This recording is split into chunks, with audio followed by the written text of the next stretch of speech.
Election commission Pakistan جو آئینی طور پر صاف اور شفاف الیکشن کرانے کا ذمہ دار ہے، فوری طور پر تمام سیاسی جماعتوں کا اجلاس بلائے، انتخابی اصلاحات پر قومی اتفاق رائے سے پیکج وضع کرے جسے پارلیمنٹ کے سامنے پیش کیا جا سکے۔ پی ڈی ایم نے متفقہ طور پر ملک میں بڑے احتجاجی جلسوں اور عوام سے رابطے کا نظام بھی بنا لیا ہے۔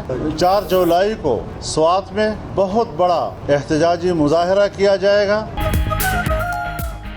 پی ڈی ایم کا پھر سڑکوں پر آنے کا اعلان، جولائی سے سجے گا جلسوں کا میدان۔ اجلاس کے بعد فضل الرحمان کی میڈیا کو بریفنگ، کہا 4 جولائی سوات، 29 جولائی کراچی، 14 اگست کو اسلام آباد میں مظاہرہ ہوگا۔ ووٹنگ مشین سمیت انتخابی اصلاحات آرڈیننس مسترد، حکومتی کرپشن کے خلاف قانونی چارہ جوئی کی جائے گی، مشترکہ اجلاس بلایا جائے گا، امریکہ کو اڈے دینے کی افواہوں پر وضاحت کی جائے۔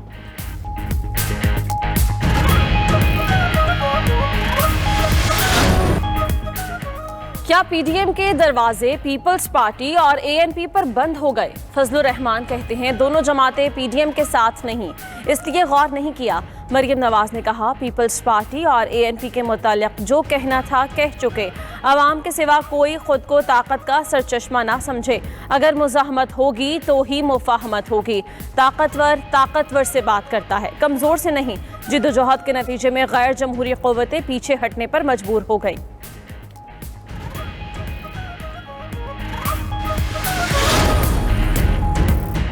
وفاقی وزیر اطلاعات نے پی ڈی ایم اجلاس کو سیاسی طور پر مایوس لوگوں کا اکٹھ قرار دے دیا۔ فواد چودھری نے پروگرام 92/8 میں کہا شہباز شریف نے اسٹیبلشمنٹ سے صلح کی بات کی لیکن وہ بھی ناکام رہے، اگر جلسے کرنے ہیں تو کشمیر کے الیکشن کے موقع پر کر لیں۔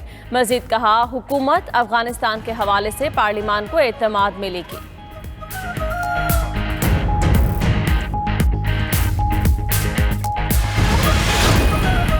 پی ایس ایل میں شرکت کے لیے لاہور سے ابوظہبی جانے والے کھلاڑیوں کو کلیئرنس نہ مل سکی۔ نسیم شاہ، موسیٰ خان، محمد حارث اور عامر خان سمیت 10 کھلاڑی اور آفیشلز ایئرپورٹ سے واپس ہوٹل پہنچ گئے۔ کھلاڑیوں نے بایو سیکیور ببل میں خود کو دوبارہ قرنطینہ کر لیا۔ پی سی بی ذرائع کے مطابق کلیئرنس ملنے پر کھلاڑیوں اور آفیشلز کو روانہ کیا جائے گا۔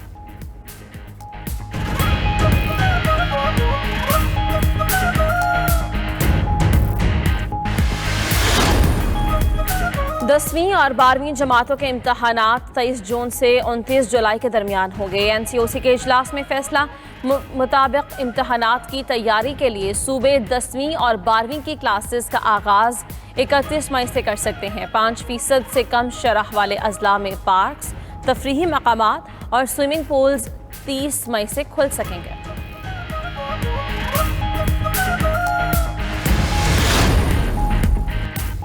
وزیر اعظم عمران خان کا national command centre nuclear facility کا دورہ، جنرل ندیم رضا نے خیر مقدم کیا۔ لیفٹیننٹ جنرل ندیم ذکی بھی موجود تھے۔ اسٹریٹجک پروگرام کے مختلف پہلوؤں پر بریفنگ دی گئی۔ وزیر اعظم نے اسٹریٹجک پروگرام سے منسلک افراد کی خدمات کو سراہا۔ پاکستان کی نیوکلیئر صلاحیت پر مکمل اعتماد کا اظہار کیا۔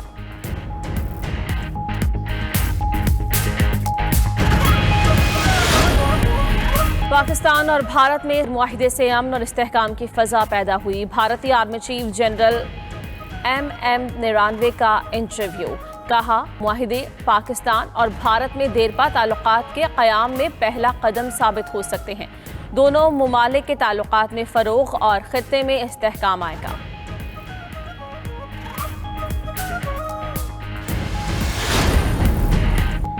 پاکستانی شہریوں پر ویزا پابندی ختم کروانے کا مشن لیے وزیر داخلہ کویت چلے گئے۔ شیخ رشید احمد کویتی ہم منصب سے ملاقات کریں گے۔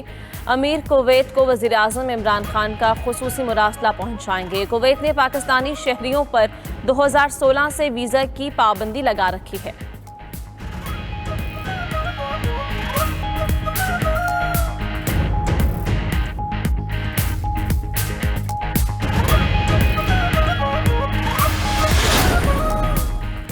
گیارہ ممالک پر فضائی پابندیاں ختم کر دی۔ متحدہ عرب امارات، جرمنی، امریکہ، آئرلینڈ، اٹلی شامل۔ پرتگال، برطانیہ، سویڈن، سوئٹزرلینڈ، فرانس اور جاپان سے بھی مسافر سعودی عرب جا سکیں گے۔ پابندی کل رات 1 بجے سے ختم ہو جائے گی۔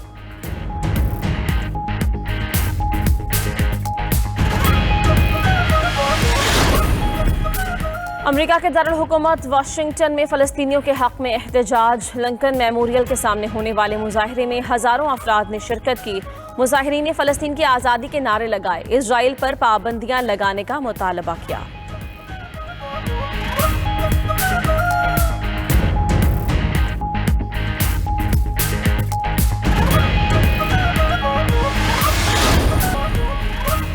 برطانوی وزیراعظم بورس جانسن نے اپنی منگیتر کیری سائمنڈر سے شادی کر لی. میڈیا رپورٹس کے مطابق شادی کی تقریب خفیہ رکھی گئی تھی.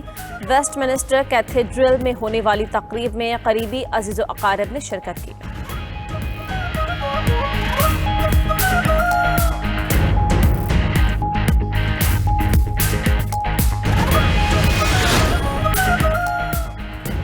چیلسی کی ٹیم یویفا چیمپئنز لیگ کی چیمپئن بن گئی. پرتگال میں کھیلے گئے فائنل میں مانچسٹر سٹی کو 1-0 سے ہرا دیا. چیلسی کی ٹیم 2012 میں بھی یویفا چیمپئنز لیگ کا ٹائٹل جیت چکی ہے.